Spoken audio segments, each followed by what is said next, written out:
आज का प्रातः क्लास है, चल रहा था 24 मई 1968 शुक्रवार को 9वें पेज के मध्याह्न में बात चल रही थी।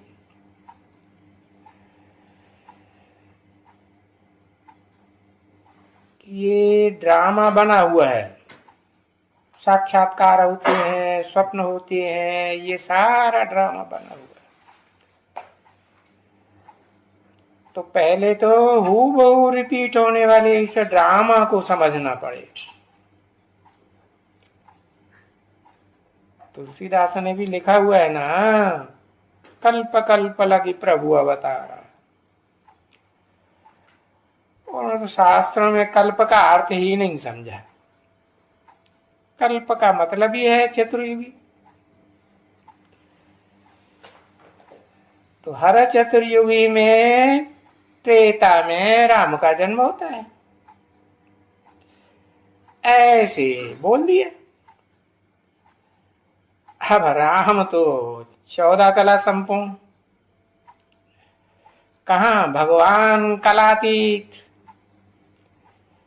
है। सूर्य को कलाओं में बांधा जाता है क्या? वो तो ज्ञान सूर्य है। तो ये सारा जो सृष्टि का ड्रामा है ना, उस ड्रामा को समझने में कम से कम 7 रोज तो फाउंडेशन में लगेंगे, क्योंकि ये ह्यूज ड्रामा है, बेहद का ड्रामा। और ये बार बार रिपीट होता है ना, सृष्टि का चक्र कि भाई सतयुग, त्रेता, द्वापर, कलयुग, फिर संगम युग। तो ये 4 युगों का 4 सीन का ड्रामा, और फिर उसमें भी रिहर्सल का टाइम। इसकी यादगार है पुरुषोत्तम संगम युग। अब ये संगम युग तो कोई भी जानता ही नहीं है कि जो पुरुषोत्तम मास बनाते हैं वो कब की यादगार है। 12 महीने के अलावा एक्स्ट्रा मास है ना, वर्ष को कहते हैं संवत्सर। कोई भी मनुष्य मात्र से पुरुषोत्तम संगम युग को नहीं जानते। क्यों नाम दिया पुरुषोत्तम? क्योंकि जो भी पुरुष मात्र आत्माएं हैं उनमें सृष्टि रूपी रंगमंच पर ऑलराउंड पार्ट बजाने वाला उत्तम से उत्तम सिलेक्ट किया जाता है। तो जिस युग में सिलेक्ट किया जाता है उसको कहते हैं पुरुष। ऐसे तो ढेर हैं जिनको नंबरवार पुरुषोत्तम के रूप में सिलेक्ट किया जाता है। हर धर्म से श्रेष्ठ से श्रेष्ठ आत्माएं सिलेक्ट होती है। पर ये संगम युग पुरुषोत्तम जरूर होता है। इसको पुरुषोत्तम नाम क्यों दिया? इसीलिए दिया कि और युगों का जो संगम है, सतयुग त्रेता का, त्रेता द्वापर का, द्वापर कलयुग का, वो भी संगम तो है, लेकिन पुरुषों में उत्तम इस संसार में नहीं प्रत्यक्ष होते। नंबरवार प्रत्यक्ष होना है, समझा ना? तो ये है संगम युग, पुरुषोत्तम संगम युग। तो बाबा ने बताया है सिर्फ संगम युग नहीं कहना चाहिए, पुरुषोत्तम संगम युग, जो तुमको मालूम है। बाकी जो दुनिया के लोग हैं उनको तो कुछ भी मालूम नहीं है कि ये पुरुषोत्तम संगम युग में क्या होता है। अरे सारे इस ड्रामा की, ह्यूज ड्रामा की रिहर्सल होती है, रिकॉर्डिंग कह दो, शूटिंग कह दो। तो ये है पुरुषोत्तम, यानी कनिष्ठ पुरुष से उत्तम पुरुष बनना। सृष्टि की आदि में उत्तम ते उत्तम हीरो पार्टधारी है, वो कलयुग के अंत में नीच ते नीच बन जाता है, एकदम तमो प्रधान पत्थर बुद्धि। ऐसे विकारी से फिर निर्विकारी बनते, और साधारण निर्विकारी देवता नहीं, देवताओं में भी कहा जाता है सबसे ऊंची देवता तीन देव, और तीन देवों में भी कहा जाता है देव देव महादेव, ब्रह्मा देव, विष्णु देव, और फिर उससे दोनों से भी ऊंचा शंकर महादेव। उससे ऊंचा तो कोई देवता होता ही नहीं।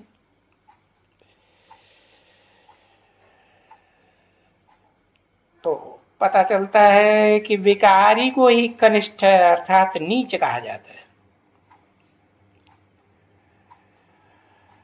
और निर्विकारी को श्रेष्ठ कहा जाता है।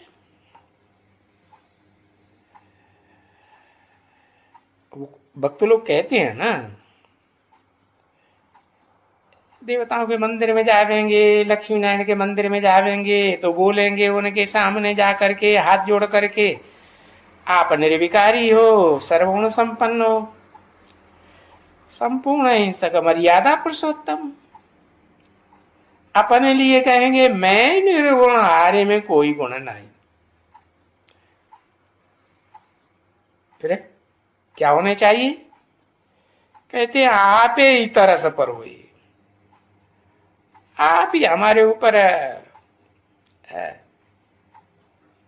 कृपा करो, दया करो। कौन करे? अरे बाप तो कहते हैं अपने आप अपने ऊपर दया करो, ठीक से श्रीमत पर चलो, अच्छे से पुरुषार्थ करो। बाकी ये कहने से थोड़ा ही कुछ होगा, मैं पापी हूं, मैं नीच हूं, मैं कपटी हूं। ओहो, अपनी आत्मा के भी गुणों को देखना है, दूसरों के भी गुणों को देखना है। अब गुण देखने की आंखें तो बंद, और फिर ये कि भाई आप निर्विकारी हो, फलाना हो, ऐसे भी कहने से कुछ होगा नहीं। ऐसे बनने का पुरुषार्थ करना है ना, नाम ही है पुरुषार्थ। पुरुष माने आत्मा, शरीर रूपी पुरी में शयन करने वाली। तो ये निर्विकारी हो, सर्वगुण संपन्न हो, ये महिमा करना, ये कोई बात हुई क्या? तो ये तो समझ की बात है कि ये महिमा करने से कुछ नहीं होगा, और अपनी ग्लानि करने से कुछ नहीं होगा। आत्मा के लिए उत्थान का पुरुषार्थ करना है, आत्मा की अर्थ करना है, देह की अर्थ नहीं करना है। उसको कहते हैं पुरुषार्थ। अरे बहुत भगत हैं इस दुनिया में। भगत क्या करेगा? जाएगा मंदिर में, माथा टेकेगा, क्या करेगा? और साष्टांग दंडवत प्रणाम करेगा, 8 अंग एकदम जमीन पे सुलाई देते हैं। ये पता ही नहीं है कि मैं कौन हूं। जो दुनिया का अव्वल नंबर भगत होगा है, अब भी विचारी भक्ति करने वाला, उसको पता है? जब तक बाप आकर न बतावे तब तक उसको भी पता चलता है कि मैं कौन हूं? पता ही नहीं चलता।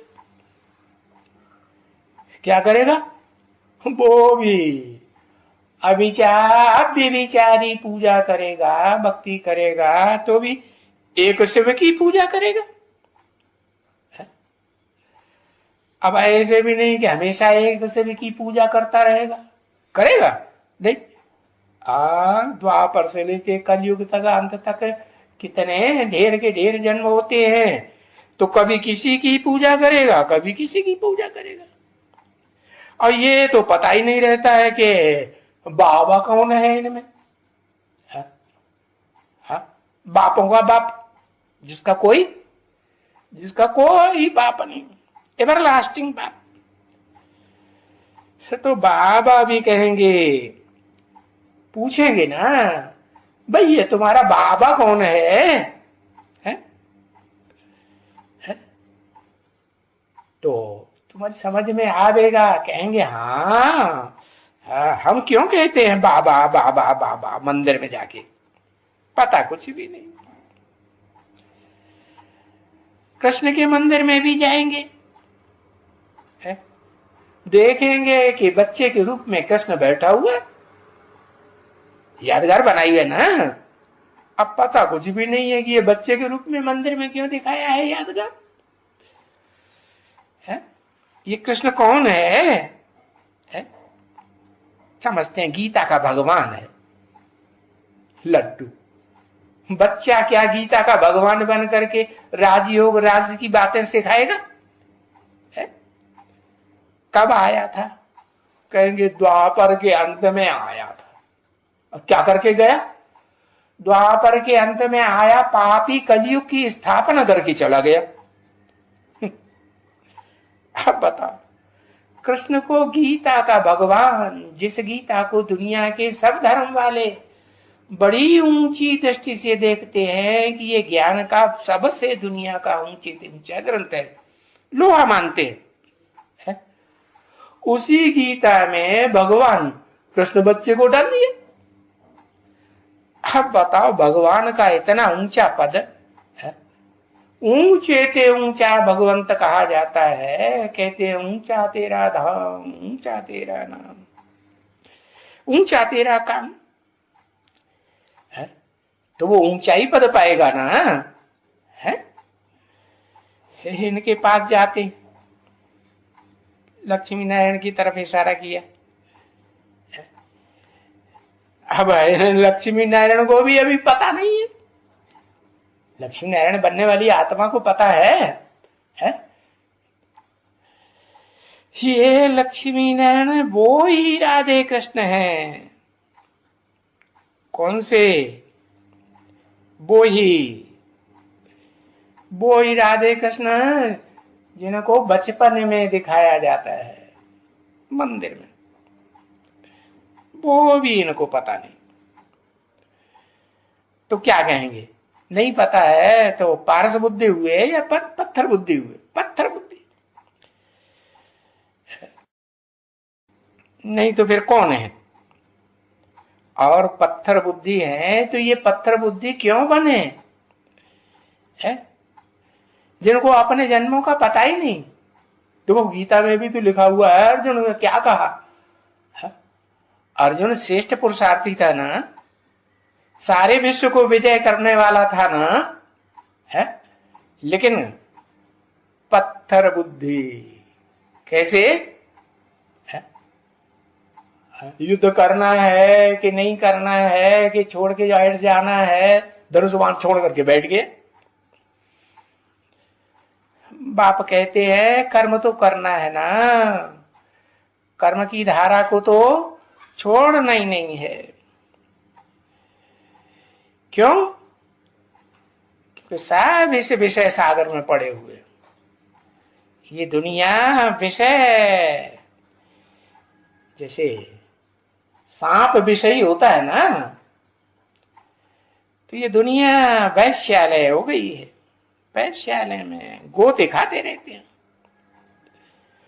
अरे बाप तो बताते हैं कि ये शांति स्थापन करना इस दुनिया में, तो बाप एक सुप्रीम सोल बाप का ही काम है।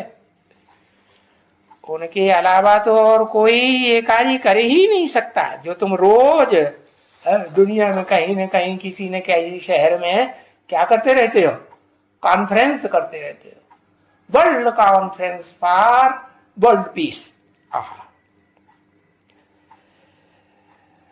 तो तुम बच्चियां तो जानती हो कि शांति स्थापन तो तुम ही कराती हो। क्या कराती हो? कराने वाली कौन? बच्चियां। क्यों बच्चियों को कहा है? बच्चों को क्यों नहीं कहा? क्योंकि बच्चे जितने भी होते हैं वो सब दुर्योधन दुशासन पुरुष रूप है ना। इस दुनिया में जितने पुरुष हैं सब दुर्योधन दुशासन। वो क्या शांति स्थापन करेंगे? है तो कन्याओं माताओं को ये टाइटल मिलता है कि कन्याएं अपने कन्याएं माताएं अपनी प्योरिटी की पावर से है, जो पुरुष रूप में शंकर दिखाया जाता है ना, उससे भी शांति स्थापना का कार्य कराई लेती है। तो देखो तुमको क्या मिलता है एवज में? है तुमको विश्व की बादशाही की प्राइज मिल जाती है। समान रूप से मिलती है कि असमानता के रूप में मिलती है? अर्धनारीश्वर कहते हैं ना। क्यों कहते हैं?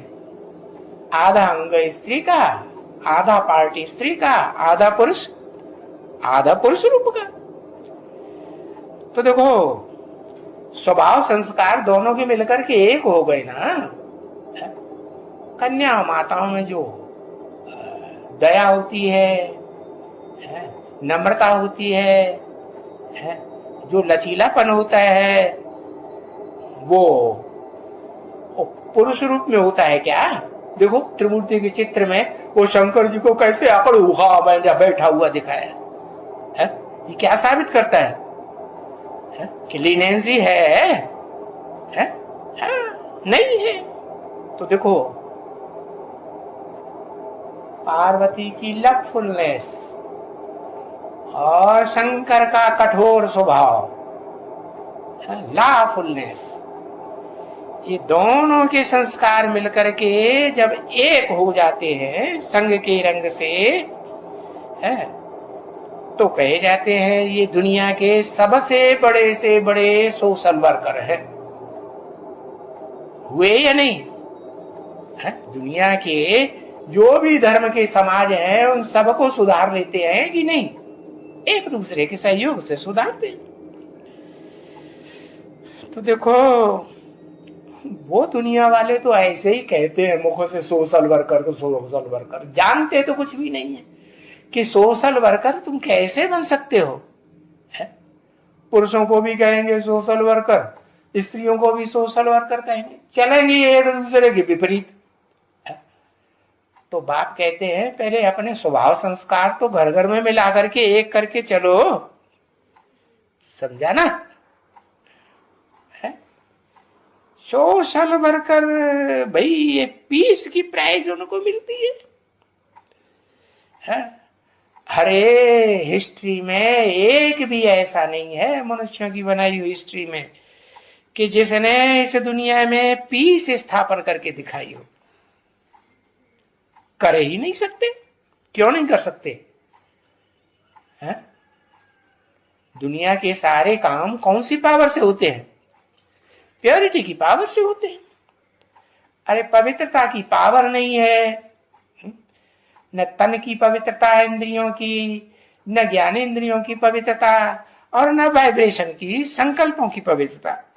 संकल्पी पे भ्रष्ट संकल्प करते हैं एक दूसरे के लिए, फिर उनको पीस प्राइज दे देते हैं। अरे पीस भी किस में? कोई एक घर की बात नहीं है, ये सारी दुनिया को ही सुप्रीम सोल बाप आकर के रास्ता बताते हैं। क्या? कि भाई ये सारी दुनिया कभी एक टाइम था जब वसुधा सारी ही कुटुंब थी और उस कुटुंब का कंट्रोल करने वाला एक कौन? बाप था। जो आज भी कहते हैं हिंदू मुस्लिम सिख ईसाई सब आपस में भाई भाई भाई भाई कब होंगे? भाई भाई तो तब ही होंगे जब एक बाप हो। हाँ? तो ये दुनिया है कांटों का जंगल बन गई है। अच्छा, रूहानी बच्चों प्रति है। बाबा ने सुनाया तो बहुत कुछ है उस बहुत बच्चों के सामने, लेकिन याद प्यार किसको दे रहे हैं? जो रूहानी स्टेज में टिके हुए बच्चे हैं उनके प्रति। किसका रूहानी? याद प्यार और नमस्ते रूहानी बाप का। अर्थ सहित नमस्ते, अर्थ सहित याद प्यार। ओम शांति।